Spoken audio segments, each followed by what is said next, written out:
দুইটা দুইটা ভয়ঙ্কর পাপের কথা বলে দেই। এই দুইটা পাপে যারা আসক্ত হয়ে আছে তারা তওবা করে ফিরে আসলে পরেও সারা জীবন তাদেরকে এটা সাফার করতে হবে। কথা বুঝতে পারছেন না? তওবা করে ফিরে এসেছেন মনে করেন, তারপরেও আপনাকে সারা জীবন এই পাপের ফলটা ভোগ করতে হবে। এক, মাদক দ্রব্য দীর্ঘদিন সেবন করেছেন, তওবা করেছেন, ফিরে এসেছেন, আল্লাহ হয়তো মাফ করে দিয়েছেন, আল্লাহ পাক মাফ করে দিয়েছেন, বাট আপনি আপনার দেহের যে ক্ষতিটা করে ফেলেছেন এটা পোষাতে পারবেন না। এক নাম্বার। দুই, তখন আপনি যদি বিয়ে করেন আপনি স্ত্রীকে সন্তুষ্ট করতে পারবেন না। হ্যাঁ। দুই নাম্বার হচ্ছে এই গোপনে যুবকরা যে পাপটা করে, মাস্টারবেশন, যেটাকে আমরা বলি হস্তমৈথুন, এই পাপ যেসব যুবকরা করছে বা করে, এবং অ্যাভেলেবেল এই পাপটা সবাই করে, কারণ এখন পর্নের যুগ, পর্ন দেখলে তার কোনো উপায় নাই, তখন এই পথেই যেতে হচ্ছে, নিজের উপরে নিজেকে জুলুম করতে হচ্ছে। যারা হস্তমৈথুনে অভ্যস্ত হয়ে গেছে এরা যদি তওবা করে ফিরেও আসে, শরীরের যে ক্ষতিটা হয়েছে এটা পূরণ হবে না কখনো। এখানে আপনার দেহের ক্ষতি, আপনার মস্তিষ্কের ক্ষতি, আপনার পরিবারের ক্ষতি, এমন আপনি যদি পরবর্তীতে যে পরিবার গঠন করতে চান আপনি সুখী পরিবারও গঠন করতে পারবেন না, কারণ ভিতর থেকে আপনি নিজেকে শেষ করে ফেলেছেন। গোপন পাপে লিপ্ত হবেন না। আপনি যৌবনকে ধরে রাখেন, ইনশাল্লাহ দেখবেন আপনি সারা জীবন এনজয় করতে পারবেন ইনশাল্লাহ। কিন্তু যদি এখন নিজেকে শেষ করে ফেলেন, এখন নিজেকে শেষ করে ফেললে আপনি বিয়ে করলে পরেও দেখবেন আপনি পস্তাচ্ছেন।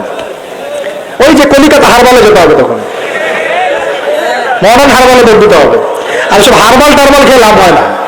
কারণ কি? কারণ আল্লাহ প্রদত্ত যে নিয়ামত সেটা আপনি নষ্ট করে ফেলেছেন, এখন এইটা আর আপনি ক্ষতিপূরণ দিতে পারবেন না। অতএব জীবনটাকে সিরিয়াসলি নেন। দেখেন, আমার মতো বয়সে, আমার চেয়ে প্রায় 10 বছর বয়স আগেই তারেক বিন জিয়াদ স্পেন জয় করেছিল। আমার যে বয়স এখন চলছে 30 পার হয়ে গেছে, এর চেয়ে আরো প্রায় 10 বছর আগে মোহাম্মদ বিন কাসিম এই সিন্ধু জয় করেছিল। এখন যে ইসলাম আপনি ভোগ করছেন এটা তাদের ফল, তাদের এই জিহাদের ফল। তো এখন আমাদের এই যে 20 বছর 30 বছরের যুব সমাজের দিকে তাকায় দেখেন, একবার তাকায় দেখেন, চেহারাগুলো একটু দেখেন, চেহারা দেখেন, এক একটা চেহারা দেখেন, চেহারায় নূর নাই, নষ্ট হয়ে গেছে, নামাজ নাই, চোখগুলো বসে যাচ্ছে, কারণ সারা রাত জেগে থাকছে। ওই যে টিকটক টিকটক টিকটক সারা রাত, হ্যাঁ সারা রাত ফোনে, সারা রাত গল্প গুজব। রাত্রেবেলা দেখবেন, রাত্রেবেলা শহর যেন জীবিত হচ্ছে, রাত্রেবেলা ক্যারাম খেলে, রাত্রে লুডু খেলে, রাত্রে এটা করে, রাত্রে সে, সারাদিন ঘুম, সারাটা দিন ঘুম। আপনি কি জানেন সারা রাত কে জেগে থাকে? সারাদিনকে সারা রাত কে ঘুমায় আর সারা দিন কে জেগে থাকে? সারা রাত জেগে থাকে কুকুর এবং সারাদিন ঘুমায় কুকুর। আর দেখবেন আপনি বিড়ালকে দেখবেন, ও কিন্তু রাত্রে ঘুম এবং দিনের বেলা সে অ্যাক্টিভ। পাখিকে দেখবেন, পাখি সন্ধ্যা হলো একদম ঘরে, যেই সূর্য ডুববে পাখি একদম ঘরে, দেখেন না? পাখি ঘরে। আর যেই ফজর হবে পাখি বের হয়ে গেল। আর আল্লাহ রাসূল সাল্লাল্লাহু আলাইহি ওয়াসাল্লাম হয়তো বা এই কারণেই, আল্লাহ ভালো জানেন, তিনি বলেছেন এমন কিছু মানুষ জান্নাতে যাবে যাদের মনটা হবে পাখির মতো। সুবহানাল্লাহ। দেখেন পাখি কি করে, একদম সন্ধ্যা হলো ঘরে ঢুকে গেল, যেই ফজর হবে একদম ফজরের আগে আগে সে বের হয়ে গেল।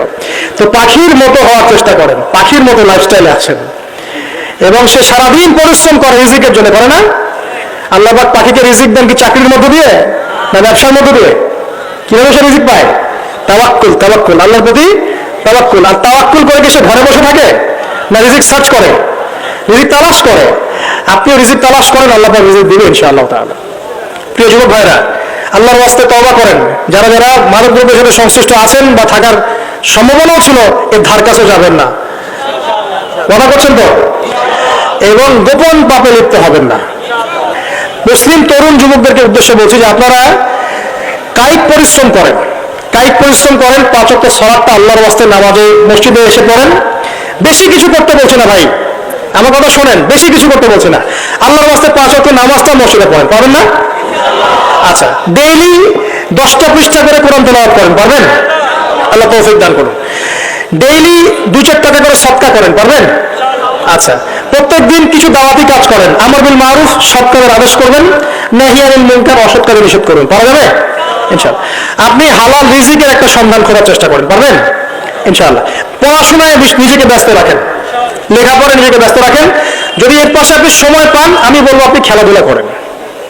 যদি সময় কিছু বের করতে পারেন, কায়িক কিছু পরিশ্রম করেন, প্রয়োজনে কিছু কসরত করেন, জিম করেন, খেলাধুলা করেন, তারপরেও পড়ে যায় না, তারপরেও গার্লফ্রেন্ডের পিছনে সময় নষ্ট করেন না, তারপরেও টিকটক, ফেসবুক, ইউটিউব নিয়ে পড়ে থাকেন না। ওগুলো হচ্ছে খেলাধুলা করা অনেক ভালো আছে। অ্যাটলিস্ট আপনি ফিজিক্যালি ফিট থাকবেন।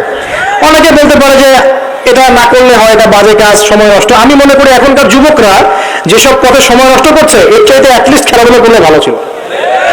একটা সময় ছিল না, আজকে থেকে 10 বছর আগে প্রচুর খেলা হতো না? ক্রিকেট হতো, ফুটবল হতো, এই ব্যাডমিন্টন হতো শীতকালে, তাই না? খেলার লিপ্ত থাকলে কিন্তু আমাদের মধ্যে একটা হৃদ্যতা, একটা বন্ড তৈরি হতো, একটা বন্ড। আমরা অনেক টুর্নামেন্ট খেলতাম না? এখন দেখবেন কিচ্ছু নাই, সব বন্ধ, খালি ফোন, সারাদিন কি ফোন। এটা আরো কি ডেঞ্জারাস না? এইভাবে তাদের ফিজিক্যাল বডিও নষ্ট হচ্ছে, মেন্টাল স্ট্রেংথটাও নষ্ট হচ্ছে। এর চেয়ে বরং তারা যদি কোনো কসরত করে এটা অনেক ভালো হবে, এটা আমার মত। এটা আমি কোরআন সুন্নাহ থেকে কোনো কথা বলছি না। আল্লাহ পাক বোঝার তৌফিক দিক।